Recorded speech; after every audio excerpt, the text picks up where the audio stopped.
হয়, আগন্তুক যি উপনিৰ্বাচন আহি আছে নগাঁও লোকসভাৰ পৰা মই প্ৰাৰ্থিত্ব প্ৰত্যাশী হিচাপে আজি ইয়াত আবেদন কৰিবলৈ আহিছোঁ।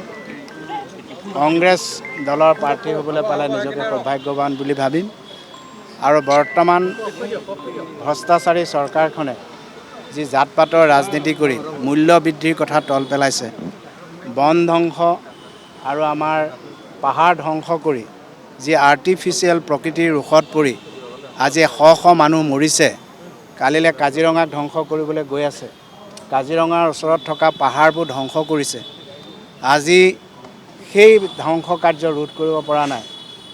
জাগিৰোডৰ পাহাৰবোৰ ধ্বংস কৰিছে, য'ত প্ৰকৃতিয়ে আজি আমাক 100তকৈ বেছি লোকৰ প্ৰাণ ল'লে। গতিকে এনেকুৱা এটা ভয়াৱহ দিন আহিছে।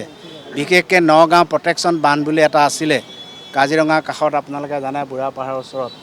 সেইটো যদি এনেধৰণৰ পাহাৰ ধ্বংস হৈ থাকে, বন ধ্বংস হৈ থাকে, কোনদিনা নগাঁওখন উচ্ছন্ন হ'ব, শুই থাকোঁতে আমি মৃত্যু সাৱটিব লাগিব, তাৰ কোনো ঠিকনা নাই। গতিকে এনেধৰণৰ কথাবোৰ তল পেলাবৰ কাৰণে যি জাত পাতৰ ৰাজনীতি হৈ ঘৃণাৰ ৰাজনীতি, তাৰ বিপৰীতে প্ৰেমৰ ৰাজনীতি যাতে আমি বিয়পাব পাৰোঁ, তাৰ বাবে কংগ্ৰেছ দলে যিহেতু আমাৰ ৰাজীৱ গান্ধী, গৌৰৱ গগৈ ডাঙৰীয়াই প্ৰেমৰ ৰাজনীতিৰে যিহেতু অসমখনক আগুৱাই নিব বিচাৰিছে, মই নমিনেশ্যন দিবলৈ আহিছোঁ আৰু আপোনালোক সকলোৰে আশীৰ্বাদ বিচাৰিম। আৰু এগৰাকী দাবীদাৰ আছে শিৱামণি বৰা, তেওঁ শিৱামণিয়ে বহুত দিনৰ পৰা লাগি আছে। আমি একে সহপাঠী, আৰু কোনোবাই বিচাৰিব পাৰে। আমি কংগ্ৰেছ দলৰ হৈহে খেলিম ইলেকশ্যন।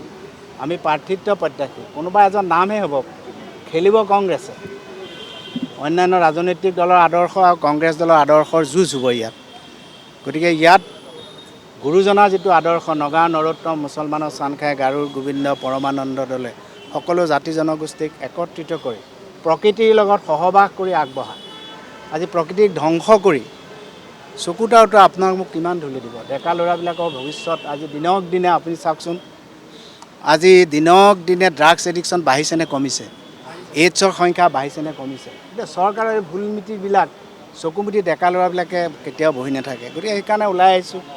দলে যদি বিবেচনা কৰক, যাকেই দি দিয়ক যুঁজখন। আমি এইটো এতিয়া যুঁজখনটো যোনেই নহওক বৰ দুৰ্বল যুঁজ হ'ব। UDF হওক বা বিজেপিয়ে হওক, যুঁজখন বৰ ষ্ট্ৰং নহ'ব, দুৰ্বল যুঁজ হ'ব। কংগ্ৰেছ শক্তিশালী স্থিতি। বহুতে বহুত কথা কয়। দলৰ এটা নীতি নিৰ্দেশনা আছে, ফিক্স মইতো তেনেকৈ নাভাবোঁ। আমাৰ দলৰ এটা নীতি নিৰ্দেশনা আছে, সেই নীতি নিৰ্দেশনাৰ জোৰেৰেহে যায়। মই তেনেকৈ নাভাবোঁ। ধন্যবাদ।